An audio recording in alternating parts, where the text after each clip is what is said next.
Hey guys, welcome back to the channel.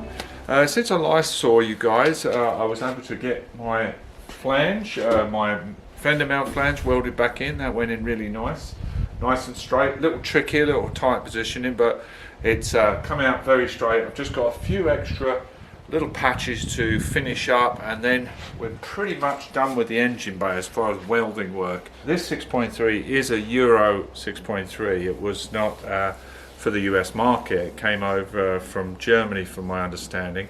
It has the slightly different license plate light on the back that runs on the actual bumper itself, not side by side like the American versions. High compression 6.3 in it, and the side reflectors, the European models didn't have the side reflectors, and so when the US models came about, they put the side reflectors on. These fenders on this 6.3 were done after the fact, and I'll show you, I'll give you a closer look and I'll show you why. Now as you can see, I've taken it back to bare metal in this area. A couple of things. This hole here is substantially bigger than the regular hole on the US model. So, and also you can feel a burr of metal on the other side where this was done after the fact. So I personally like the cleaner look of the European sides of these cars without the reflector. Gives it, I think, a nice cleaner look. So what I'm going to do today and show you, I've cleaned both sides of the metal, got all the under seal off from the back side. I'm going to weld this hole up and weld these, and then it's going to get blended, and so you'll never see it again, and give the whole car, and this obviously in all four corners on the rear as well, but I'm just going to show you on this fender today and get that ready for the epoxy. So let's get started. So the hole is 1 3/4 inches. So what I've got is a two inch square, well approximately 2 inch square piece of metal here, and what we're going to do, find center on this, right?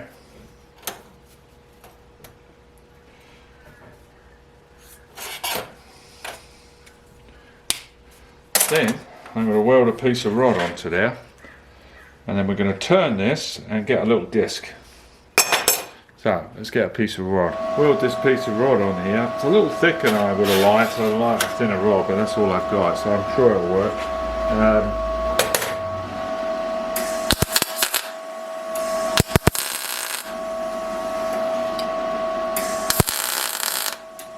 So what we have here, grinder obviously in the vise, chucked up. We've chucked up our metal, and we're going to try and turn this guy.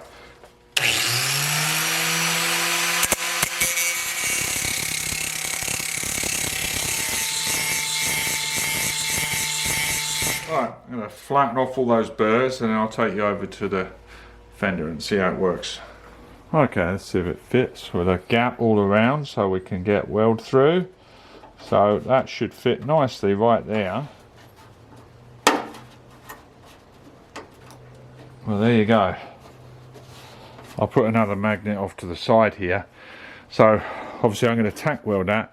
I'll cut that bar off and blend it, and we should be good to go. So I'll get that tacked in.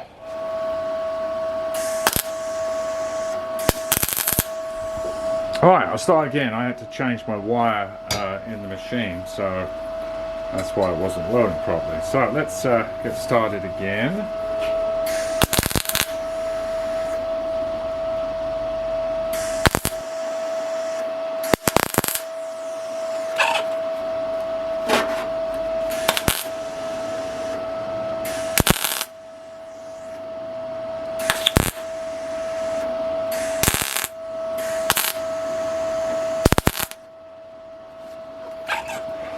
So you can see what I do, I give it a little tack first, give it some meat there, and then give it a second blast. So let's let that cool down. I'm going to get that tacked up, and then we'll chop that bar off and feather it in, and then weld those smaller holes up.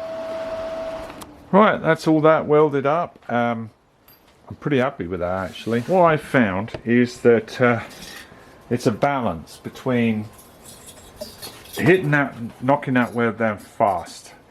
When I mean fast, is to get it ground down enough right to the surface without introducing too much heat for distortion, and also rounding over the weld. If you don't use harsh enough paper or aggressive enough paper, it's just going to kind of roll over the top of the weld. So I've been using this like Cubitron discs. Now this is very aggressive. This is 36, and I cut those welds really fast with this.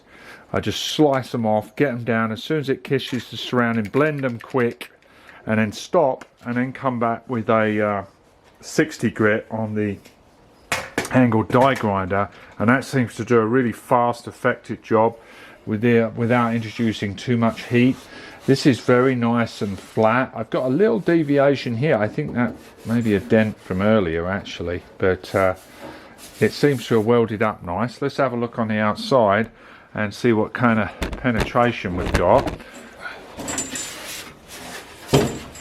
Okay, as you can see, there's good penetration right to the other side. I probably won't even bother grinding those for strength, you know, because all this is going to get coated obviously. So we've got good penetration to the other side, and that's why I like to leave a reasonable gap, not too big obviously, but a reasonable gap to get penetration. So there you have it. So I'm going to treat that with my acid etch so it doesn't flash rust, and that will be it for the day. One more thing, as you can see, if you can see just micro tiny pinholes there, you can chase those till the cows come home, right?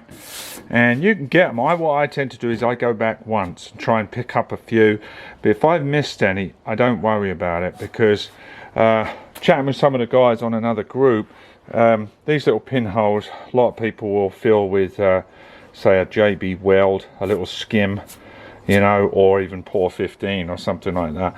Seals them up, you don't have to worry about it. It's kind of diminishing returns. If you keep chasing it, you can end up making this too thin, and then that's a lot worse proposition than just a couple of pinholes that you've got to fill out.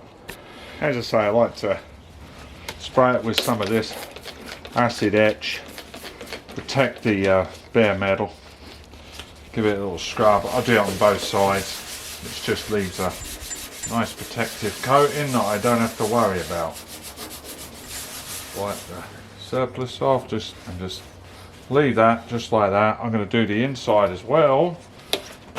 Leave that. Well, I hope you like that little video. Yeah, I think it's going to give the whole car a much cleaner look, and eventually, if I've got enough money at the end of this, I'd like to get some of those Euro headlights, the single lens Euro headlights, but that's for another day. So I'm very happy with the way that goes. Like I say, I've got to do the other three, the other fender and the two on the car, and we're ready to go. So thanks a lot for watching, guys. Please hit like, share, subscribe, and I'll see you in the next one. Take care, have a good night, bye bye.